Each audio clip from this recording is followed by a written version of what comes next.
વાતાવરણની સજીવો પર અસરો. વાતાવરણનું નિર્માણ. પૃથ્વી સૂર્યમાંથી છૂટી પડી છે તેવું મનાય છે. જ્યારે તેનો ઉદ્ભવ થયો ત્યારે તે અગનગોળા રૂપમાં હતી. આ ગરમ ગોળો ધીમે ધીમે ઠંડો પડવા લાગ્યો.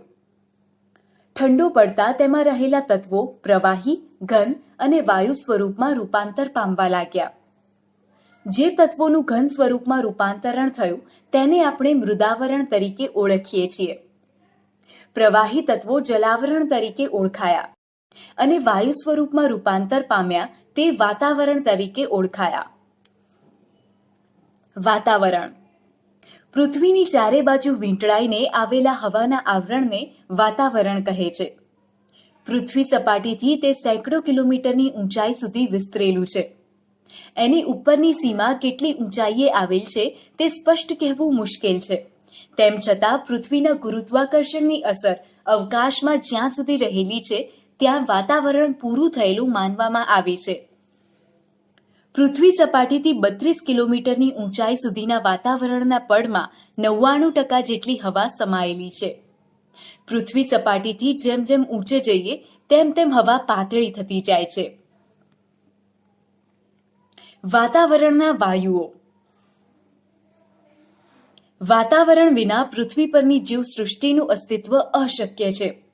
વાતાવરણ વાયુ, પ્રવાહી અને ઘન તત્વોનું બનેલું છે. તેમાં રહેલા ઓક્સિજન અને નાઇટ્રોજન વાયુઓ જીવસૃષ્ટિ માટે અગત્યના છે. વાતાવરણમાં ધુમ્મસ, ઝાકળ, વાદળ વગેરે વાતાવરણમાં રહેલા પાણીના સ્વરૂપો છે. પ્રવાહી તત્વોમાં મુખ્યત્વે બરફના કણો, જીવજંતુઓ વગેરે છે. વાતાવરણ પૃથ્વીને દિવસે ગરમી અને રાત્રે અતિશય ઠંડીથી બચાવે છે. વાતાવરણમાં રહેલા વાયુઓનું પ્રમાણ બાજુના કોષ્ટકમાં દર્શાવેલ છે. નાઇટ્રોજન આશરે 130 કિલોમીટર સુધી જોવા મળે છે, જ્યારે ઓક્સિજન આશરે 110 કિલોમીટર અને કાર્બન ડાયોક્સાઇડ આશરે 20 કિલોમીટર સુધી જોવા મળે છે. જ્યારે 130 કિલોમીટરની ઊંચાઈ પછીના વાતાવરણમાં હાઇડ્રોજન અને હિલિયમનું પ્રમાણ વધુ છે. વાતાવરણની સ્તર રચના.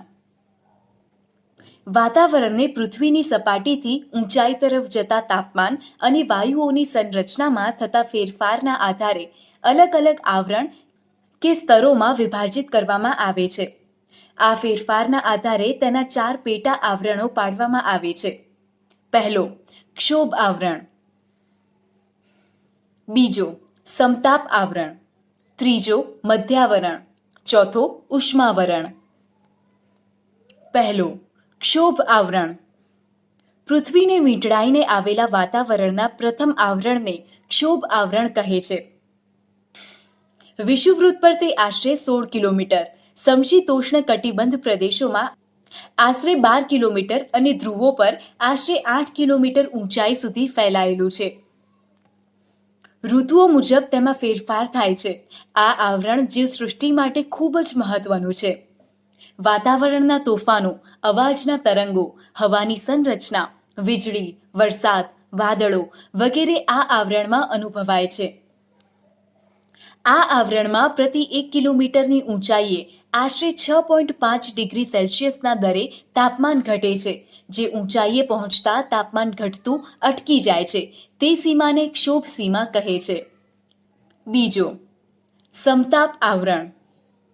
ક્ષોભ સીમાથી ઉપરના આવરણને સમતાપ આવરણ કહે છે, જે ક્ષોભ સીમાથી આશરે 50 કિલોમીટર સુધીની ઊંચાઈ સુધી વિસ્તરેલું હોય છે. ઊંચાઈની સાથે આ આવરણમાં તાપમાન વધે છે.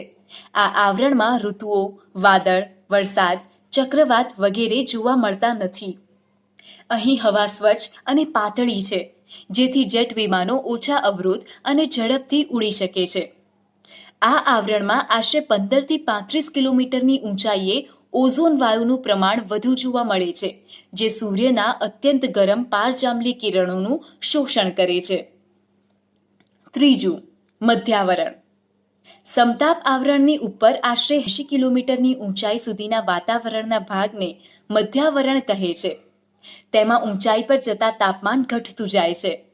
ચોથું, ઉષ્માવરણ. મધ્યાવરણની ઉપર આ આવરણ આવેલું છે. 80 કિલોમીટરથી શરૂ કરી જ્યાં વાતાવરણ પૂરું થાય ત્યાં સુધી વિસ્તરેલું છે. અહીં હવા અતિશય પાતળી હોય છે. જેમ જેમ ઊંચાઈએ જઈએ તેમ તેમ તાપમાન વધતું જાય છે. આ આવરણને 2 પેટા વિભાગોમાં વહેંચવામાં આવ્યું છે: આયનાવરણ અને બાહ્યાવરણ. આયનાવરણમાંથી રેડિયો તરંગોનું પરાવર્તન થાય છે. ટીવી, રેડિયો પ્રસારણ, ઇન્ટરનેટનો લાભ આ આવરણને આભારી છે. આયનાવરણની ઉપરના આવરણને બાહ્યાવરણ કહે છે. હવામાન. હવામાન એટલે ટૂંકા સમયગાળાની વાતાવરણની સરેરાશ પરિસ્થિતિ.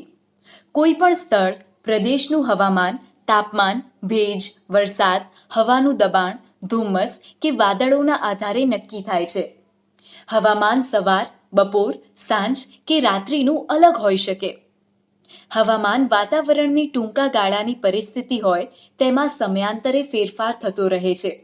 સવારે ઠંડી, બપોરે ગરમી અને સાંજે વરસાદ પડવો, આવું હવામાન શક્ય છે. હવામાનથી આપણું જીવન અને આપણી પ્રવૃત્તિઓ પ્રભાવિત થતી હોય.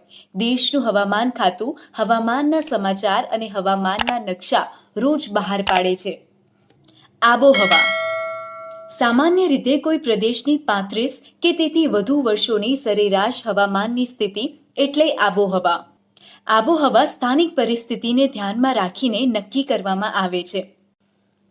આબોહવા જે તે પ્રદેશની સજીવ સૃષ્ટિ, પ્રાણી સૃષ્ટિ અને માનવ જીવન તથા તેવી પ્રવૃત્તિઓને સીધી અસર કરે છે. તાપમાન.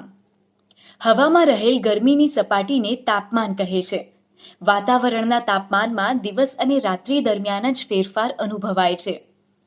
તાપમાન ઋતુઓ પ્રમાણે પણ બદલાય છે. શિયાળા કરતાં ઉનાળામાં તાપમાન વધુ હોય છે. સૂર્યઘાતનું પ્રમાણ વિષુવવૃત્તથી ધ્રુવો તરફ ઘટે છે. આ કારણે ધ્રુવ પ્રદેશો બરફથી ઢંકાયેલા હોય છે. જો પૃથ્વી પર તાપમાન વધી જાય તો ખેતી પાકો ઉગી શકે નહીં. શહેરોમાં ગામડા કરતાં વધારે તાપમાન અનુભવાય છે. તેનું કારણ પાકી સડકો અને સિમેન્ટ પરથી બનેલી ઇમારતો હોય છે. વાતાવરણનું દબાણ. પૃથ્વીની આસપાસ હવાના સ્તરને વજન હોય છે. હવાના વિશાળ સ્તર તેના વજન પ્રમાણે પૃથ્વી સપાટી પર દબાણ કરે છે. તેને વાતાવરણનું દબાણ કહે છે. સમુદ્ર સપાટી પર વાતાવરણનું દબાણ સૌથી વધારે હોય છે. પૃથ્વી સપાટીથી ઊંચાઈ તરફ જતા વાતાવરણમાં દબાણ ઘટે છે. વધારે તાપમાનવાળા પ્રદેશમાં વાયુઓ ગરમ થઈને ઉપર તરફ ગતિ કરે છે અને હલકું દબાણ રચાય છે. હલકું દબાણ વાદળછાયા અને ભેજયુક્ત ઋતુ સાથે જોડાયેલ છે. ઓછા તાપમાનવાળા પ્રદેશોમાં વાતાવરણ ઠંડુ હોય છે, માટે ત્યાં ભારે દબાણ હોય છે. પવનો. પૃથ્વીની આજુબાજુ વીંટળાઈને આવેલી ગતિશીલ હવાને પવન કહે છે. સામાન્ય રીતે પૃથ્વી પર નિર્માણ થતા હવાના હલકા ભારે દબાણો છે. તેના મુખ્ય 3 પ્રકારો છે. પહેલો, કાયમી પવન. બીજો, મોસમી પવન. ત્રીજો, દૈનિક અથવા સ્થાનિક પવનો. પહેલો, કાયમી પવનો.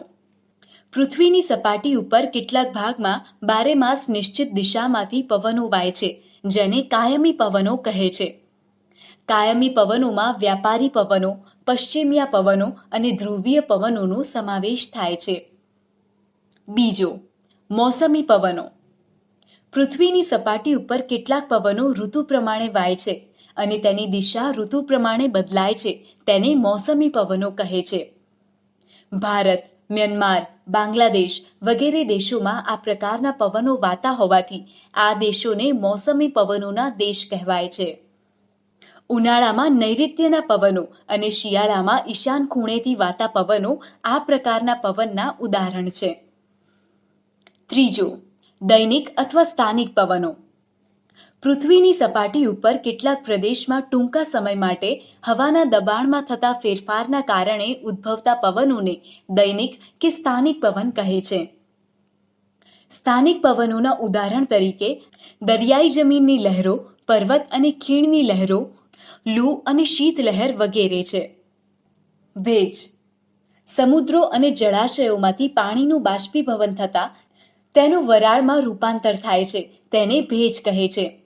ભેજ પૃથ્વી સપાટીથી બાષ્પીભવનની પ્રક્રિયા દ્વારા વાતાવરણમાં ઉમેરાય છે. વાતાવરણમાં રહેલા ભેજ ઘનીભવનની પ્રક્રિયા દ્વારા વાદળો બની વરસાદ સ્વરૂપે પૃથ્વી સપાટીને પુનઃ પ્રાપ્ત થાય છે. આબોહવા અને માનવ જીવન. કોઈ પણ પ્રદેશની આબોહવાની અસર ખોરાક, પોશાક, રહેઠાણ વગેરે પર ગાઢ રીતે જોવા મળે છે. વધુ વરસાદવાળા પ્રદેશમાં ઘરના છાપરા તીવ્ર ઢોળાવવાળા હોય છે, જ્યારે ઓછા વરસાદવાળા પ્રદેશોમાં મકાનો ઓછા ઢોળાવવાળા સપાટ છાપરાવાળા જોવા મળે છે. જે તે પ્રદેશમાં થતા ખેતી પાકો તે પ્રદેશના લોકોના ખોરાકમાં મોટા ભાગે લેવાતા હોય છે. દાખલા તરીકે, મેદાની પ્રદેશના લોકોના ખોરાકમાં ઘઉં અને પર્વતીય ક્ષેત્રના લોકોના ખોરાકમાં મકાઈ લેવાય છે. જે પ્રદેશમાં ઠંડી વધારે પડે છે ત્યાં લોકો આખું શરીર ઢંકાય તેવા ગરમ ઊની વસ્ત્રોનો ઉપયોગ કરે છે. દાખલા તરીકે, લદ્દાખના લોકો. ગરમ આબોહવા ધરાવતા પ્રદેશના લોકો સૂતરા અને ખુલ્લા વસ્ત્રો પહેરે છે. દાખલા તરીકે, દક્ષિણ ભારતના લોકો. ગરમ રણ પ્રદેશના લોકો સતત ઉડતી રેતીથી બચવા માટે માથે રૂમાલ કે કપડું વીંટાળે છે. દાખલા તરીકે, અરબસ્તાનના લોકો. ગરમ અને ભેજવાળી આબોહવાવાળા ક્ષેત્રોમાં માનવ સ્વભાવ આળસુ, જ્યારે સમશીતોષ્ણ કટિબંધના પ્રદેશોમાં આબોહવા ખુશનુમા હોવાથી લોકોની કાર્યક્ષમતા વધુ હોય છે.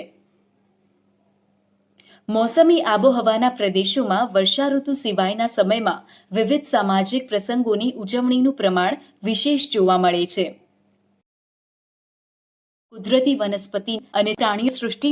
કુદરતી વનસ્પતિની વૃદ્ધિનો આધાર જમીન, તાપમાન અને ભેજ પર રહેલ છે. આ ઉપરાંત ઢોળાવ અને માટીની ઊંડાઈ અથવા માટીના થરની જાડાઈ પર પણ કુદરતી વનસ્પતિની વૃદ્ધિને અસર કરે છે. આ ઘટકોમાં રહેલ વિભિન્નતાના કારણે જે તે પ્રદેશની કુદરતી વનસ્પતિ ગીચ અને પ્રકારમાં ફેરફાર જોવા મળે છે. કુદરતી વનસ્પતિનું મુખ્ય 3 વિભાગમાં વર્ગીકરણ કરવામાં આવે છે. પહેલું, જંગલ. વનસ્પતિ અનુકૂળ તાપમાન અને વરસાદવાળા પ્રદેશમાં ઉગે છે. તાપમાન અને વરસાદના આધારે ગીચ કે છૂટાછવાયા જંગલ જોવા મળે છે. બીજું, ઘાસના મેદાન. આ મધ્યમ વરસાદવાળા ક્ષેત્રમાં આવેલા છે. ત્રીજું, કાંટાળી વનસ્પતિ અને જાડી ઝાંખરા. શુષ્ક અને ઓછા વરસાદવાળા પ્રદેશમાં આ વનસ્પતિ જોવા મળે છે. કુદરતી વનસ્પતિઓના પ્રકારમાં ફેરફારનું મુખ્ય કારણ આબોહવામાં ફેરફાર છે. વિશ્વની કુદરતી વનસ્પતિઓ અને તેમાં જોવા મળતા મુખ્ય પ્રાણીઓ વિશે જાણીએ. પહેલો, ઉષ્ણકટિબંધીય બારેમાસ લીલા જંગલો. આ જંગલોને ઉષ્ણકટિબંધીય વરસાદી જંગલો પણ કહે છે. આ ઘટાદાર જંગલો વિષુવવૃત્ત અને ઉષ્ણકટિબંધમાં જોવા મળે છે. આ પ્રદેશની આબોહવા ગરમ અને આખું વર્ષ ભારે વરસાદના કારણે ભેજવાળી છે.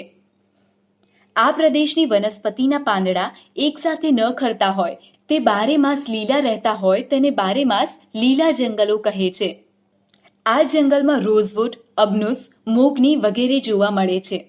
ભારતમાં અંદમાન અને નિકોબાર દ્વીપ સમૂહોમાં આ પ્રકારના જંગલો જોવા મળે છે. બીજું, ઉષ્ણકટિબંધીય ખરાઉ જંગલો. ઉષ્ણકટિબંધીય ખરાઉ જંગલોને પાનખર જંગલો પણ કહે છે.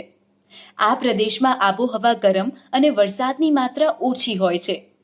ઉનાળાની ઋતુમાં 6 થી 8 અઠવાડિયા દરમિયાન વનસ્પતિના પાંદડા ખરી પડે છે, માટે તેને પાનખર કે ખરાઉ જંગલો તરીકે ઓળખાય છે.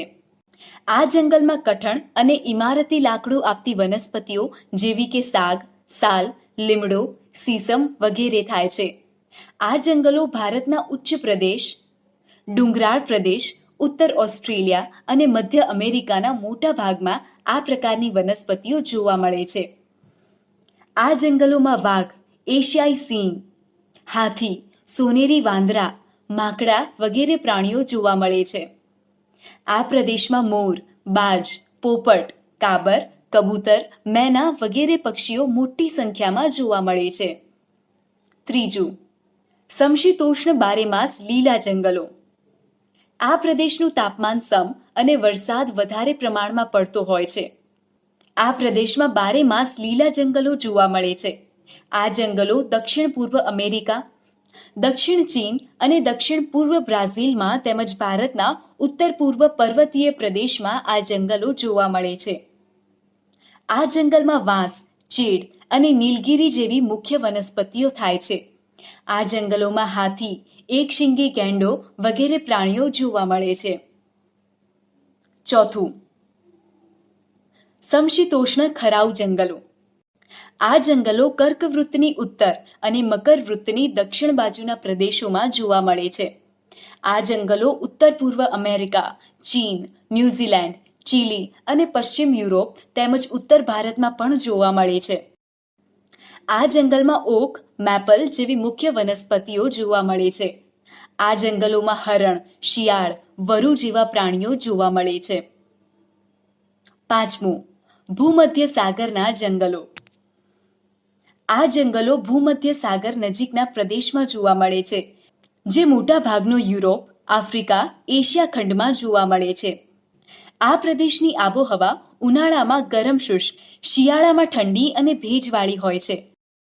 આ પ્રદેશમાં ખટાશવાળા ફળોની વનસ્પતિ સંતરા, અંજીર, ઓલિવ, દ્રાક્ષ વગેરે મુખ્ય જોવા મળે છે. છઠ્ઠું, શીત આબોહવા ધરાવતા પ્રદેશો આશરે 50 ડિગ્રી ઉત્તરથી 70 ડિગ્રી ઉત્તર અક્ષાંશનો પ્રદેશ તેમજ ઊંચા પર્વતીય પ્રદેશોમાં આ જંગલો જોવા મળે છે. આ જંગલોની વનસ્પતિનો આકાર શંકુ જેવો હોય છે. આ જંગલોમાં ચેડ, દેવદાર, ફર વગેરે મુખ્ય વનસ્પતિઓ છે. આ વનસ્પતિઓનું લાકડું નરમ અને પોચું હોય છે. તે કાગળ, દિવાસળી કે પેકિંગ માટે વધારે ઉપયોગી છે. આ પ્રદેશમાં વાંદરા, ધ્રુવીય રીંછ, કસ્તુરી મૃગ, યાક વગેરે જોવા મળે છે. ઘાસના મેદાનો. પહેલું, ઉષ્ણકટિબંધીય ઘાસના મેદાનો. આ પ્રદેશની આબોહવા ગરમ છે. અહીં વરસાદ મધ્યમથી ઓછો પડે છે. અહીં ઘાસ 3 થી 4 મીટર જેટલું ઊંચું ઘાસ થાય છે. આફ્રિકામાં આવેલ સવાનાનું ઘાસનું મેદાન વિશ્વભરમાં પ્રખ્યાત છે. આ પ્રદેશમાં સિંહ, ચિત્તા, હાથી, ઝીબ્રા, જિરાફ, હરણ મુખ્ય પ્રાણીઓ જોવા મળે છે. બીજું, સમશીતોષ્ણ ઘાસના મેદાનો. સમ આબોહવા ધરાવતા ખંડોના મધ્યમાં આવેલ પ્રદેશમાં ટૂંકો અને પૌષ્ટિક ઘાસ થાય છે. આ પ્રદેશમાં જંગલી ભેંસ, બાયસન અને કાળિયાર જેવા પ્રાણીઓ જોવા મળે છે. ગુજરાતમાં ભાવનગરના વેળાવદર અને કચ્છના બન્ની વિસ્તારમાં આ પ્રકારનું ઘાસ થાય છે. કાંટાળી વનસ્પતિ અને જાડી ઝાંખરા. રણ પ્રદેશની આબોહવા ગરમ અને શુષ્ક હોય છે. આ પ્રદેશમાં વનસ્પતિ ઓછી જોવા મળે છે. આબોહવા સાથે અનુકૂલન સાધવા માટે વનસ્પતિ કાંટાળી હોય છે. આ વિસ્તારમાં બોરડી, થોર, બાવળ, ખીજડી વગેરે વનસ્પતિ જોવા મળે છે. આ પ્રદેશમાં ઊંટ, શિયાળ, જરખ જેવા પ્રાણીઓ જોવા મળે છે. કચ્છના નાના રણમાં જોવા મળતું ઘુડખર પ્રાણી વિશ્વમાં અજોડ છે. આ ઉપરાંત મોટા રણમાં કાદવ કીચડવાળા વિસ્તારમાં સુરખા પક્ષીઓ જોવા મળે છે. અહીં યાયાવર પક્ષીઓ પણ આવે છે. આ પ્રદેશમાં સાપ અને વીંછી પણ જોવા મળે છે. આ ઉપરાંત પર્વતની ઊંચાઈવાળા પ્રદેશમાં ઠંડી અને શુષ્ક આબોહવાવાળા પ્રદેશમાં જાડી ઝાંખરા અને ટૂંકો ઘાસ થાય છે. હિમાલય અને લદ્દાખમાં આવી વનસ્પતિઓ જોવા મળે છે. અહીં હિમદીપડા, ચિત્તા, પાંડા વગેરે પ્રાણીઓ જોવા મળે છે. કાશ્મીરમાં પશ્ચિમની બકરી જોવા મળે છે.